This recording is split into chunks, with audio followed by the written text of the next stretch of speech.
Chapter 33, Section 4, Sit-ins and Freedom Rides.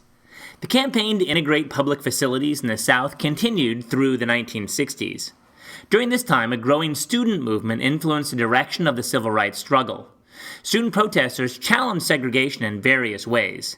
They sat down in whites-only public places and refused to move, thereby causing the business to lose customers. This tactic is known as a sit-in. They also boycotted businesses that maintained segregation, and they rode interstate buses that many whites in the South tried to keep segregated. Sitting firm to challenge segregated facilities. On February 1, 1960, 4 African-American students from North Carolina's Agricultural and Technical College sat down at a lunch counter in the Woolworth's drugstore in Greensboro. They ordered food, but the waitress refused to serve them, saying that only white customers could eat at Woolworth's. The 4 students stayed at the counter until the store closed. One of the 4, Franklin McCain, explained later that the group did not like being denied dignity and respect. They decided to return the next day, and about 20 other people joined them. They sat at the counter all day, but were not served. During the 1960s, sit-ins like this one captured nationwide attention for the civil rights movement. As news of the Greensboro action spread, protesters began sit-ins in towns and cities across the South.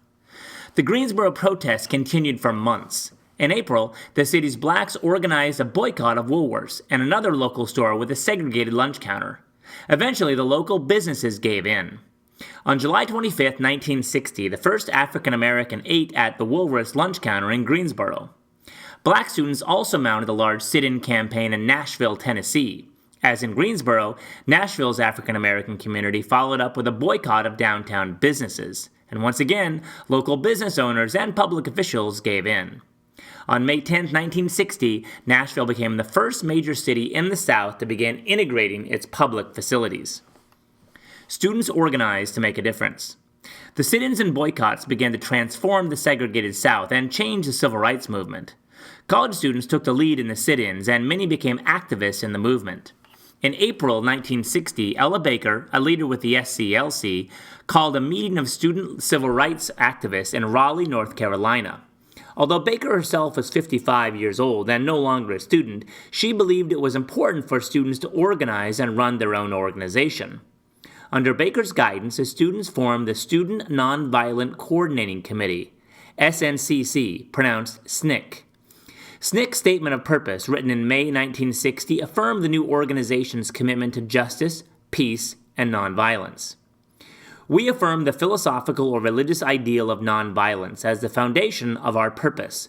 Through nonviolence, courage displaces fear, love transforms hate, acceptance dissipates prejudice, hope ends despair.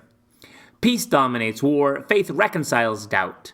Mutual regard cancels enmity. Justice for all overthrows injustice. SNCC trained students in civil disobedience, counseling them to deliberately break laws they considered unjust. SNCC leaders emphasized that protesters must not use violence even if they were physically attacked. One SNCC training document explained, "You may choose to face physical assault without protecting yourself, hands at the sides, unclenched, or you may choose to protect yourself, making plain you do not intend to hit back." SNCC members planned and participated in direct action throughout the South. Direct action refers to political acts, including protests of all types, designed to have an immediate impact. SNCC members played a major role in various campaigns of nonviolent direct action over the next several years. Freedom riders face violence. One direct action targeted the interstate bus system in the South. In 1960, the Supreme Court ruled that segregation in interstate transport was illegal. In the spring of 1961, the civil rights group Congress of Racial Equality, CORE, organized freedom rides to test whether southern states were complying with the ruling.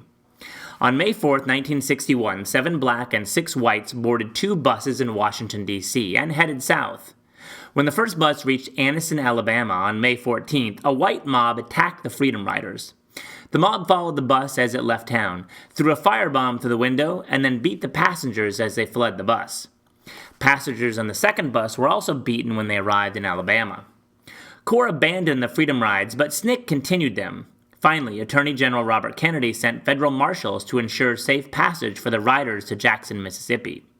When the Freedom Riders arrived, however, Jackson officials arrested them.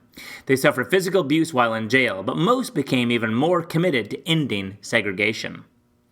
In late 1962, the Interstate Commerce Commission issued clear rules stating that the buses and bus terminals involved in interstate travel must be integrated. Corps' leader, James Farmer, proclaimed victory for the Freedom Rides.